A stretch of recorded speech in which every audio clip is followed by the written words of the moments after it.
A população brasileira, assim como a população do mundo todo, está envelhecendo cada vez mais. A nossa expectativa de vida no Brasil, que girava até os 68, 72 anos de idade, está cada vez mais comum. De uns tempos para cá, nós atendemos pacientes que tenham mais de 80, 90 anos de idade e são ígidos. São aqueles vovozinhos que estão levando as suas vidas normalmente. Agora, geralmente, esses vovozinhos estão tendo aquilo que nós chamamos de uso da polifarmácia. E o que é essa tal de polifarmácia?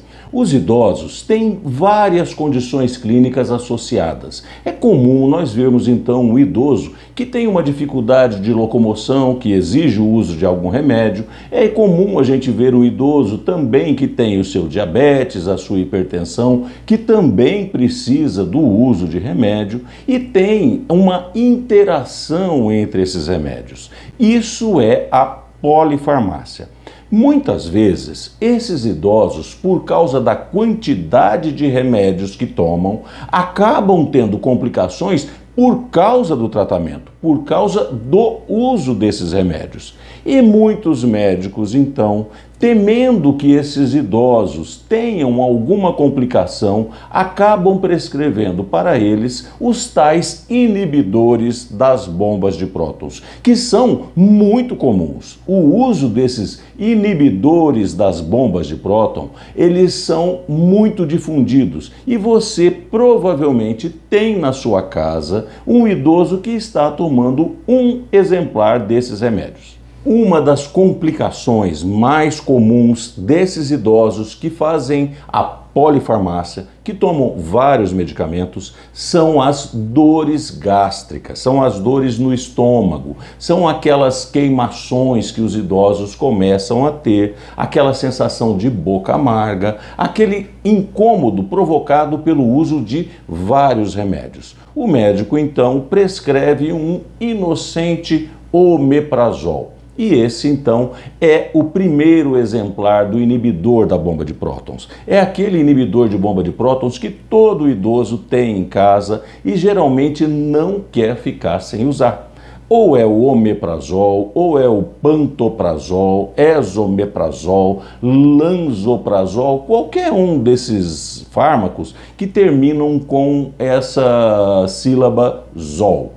Esses remédios podem até parecer inocentes, mas eles não são. Todos esses inibidores da bomba de prótons, eles precisam de um meio ácido, que é o do estômago, para serem transformados num remédio eficaz. Então eles são uma prodroga que, quando caem no meio ácido do estômago, se transformam e vão sim fazer a proteção daquele estômago. Aí você pode perguntar assim: mas se ele protege o estômago, por que ele não deve ser utilizado?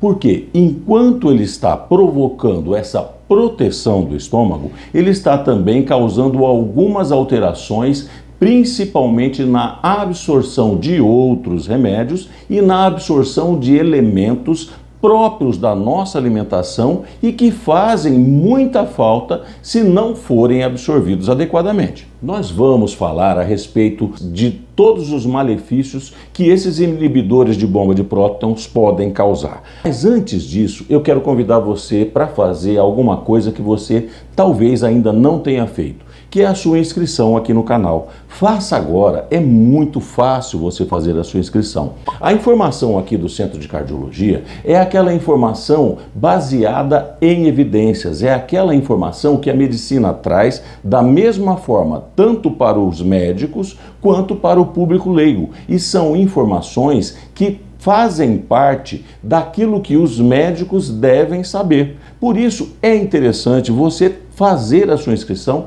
e acompanhar o conteúdo aqui do nosso canal.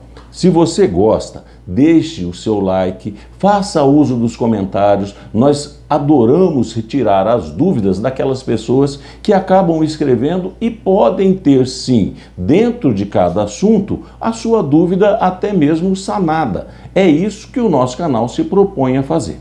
Quando nós falamos desses omeprazol, lansoprazol, pantoprazol, esomeprazol, muitas pessoas lembram já ter ouvido falar que esses remédios podem causar demência.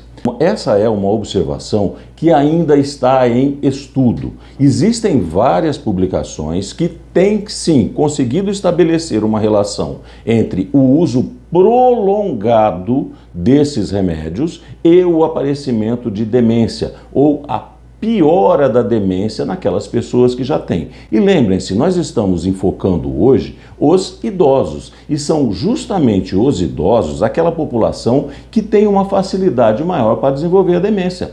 O omeprazol, o esomeprazol, o lansoprazol, todos esses inibidores podem sim, ainda, e faço a ressalva, ainda merecem estudos para provar isso, mas tem fortes evidências que sugerem uma estreita ligação entre o uso prolongado deste fármaco e o aparecimento ou o agravamento da demência. Quando nós falamos de uso prolongado, o que nós queremos dizer? São aquelas pessoas que utilizam esses fármacos por um período maior do que 11 semanas. 11 semanas é o tempo limite para as pessoas terem o uso dessas substâncias com a segurança necessária.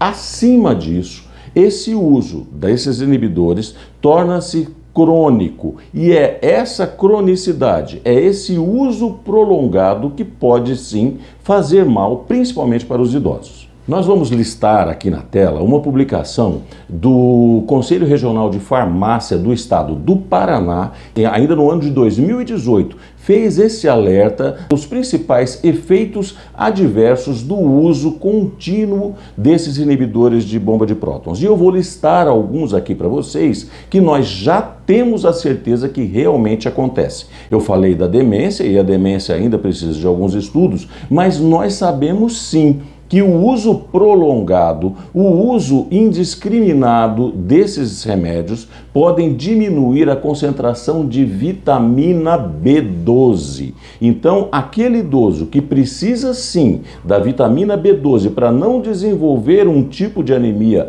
próprio dessa deficiência, podem acabar tendo uma anemia secundária ao uso desses medicamentos. E nós sabemos também uma coisa, o idoso com anemia, ele desenvolve uma série de outras doenças. Nós podemos ter um idoso que está muito bem com a sua insuficiência cardíaca, por exemplo, e descompensar a insuficiência cardíaca por causa de uma anemia. Isso é só um exemplo. Outra substância que também tem a sua absorção prejudicada pelo uso dos inibidores da bomba de prótons é o magnésio. E as pessoas, eu tenho visto isso muito, ouviram dizer, não sei onde, que a reposição de magnésio é muito boa. O magnésio, segundo essas publicações, essas pessoas, o magnésio cura tudo, quando na verdade isso não é bem assim. Aí o médico vai, sem saber o que está acontecendo, dosar o magnésio naquela pessoa que está fazendo uso de um inibidor da bomba de prótons, por exemplo, o mais comum deles, o omeprazol, e vai ver que o magnésio está baixo e vai dar o magnésio para a pessoa. Quando, na verdade, essa falta de magnésio é secundária ao uso de um medicamento que talvez ele mesmo tenha prescrito.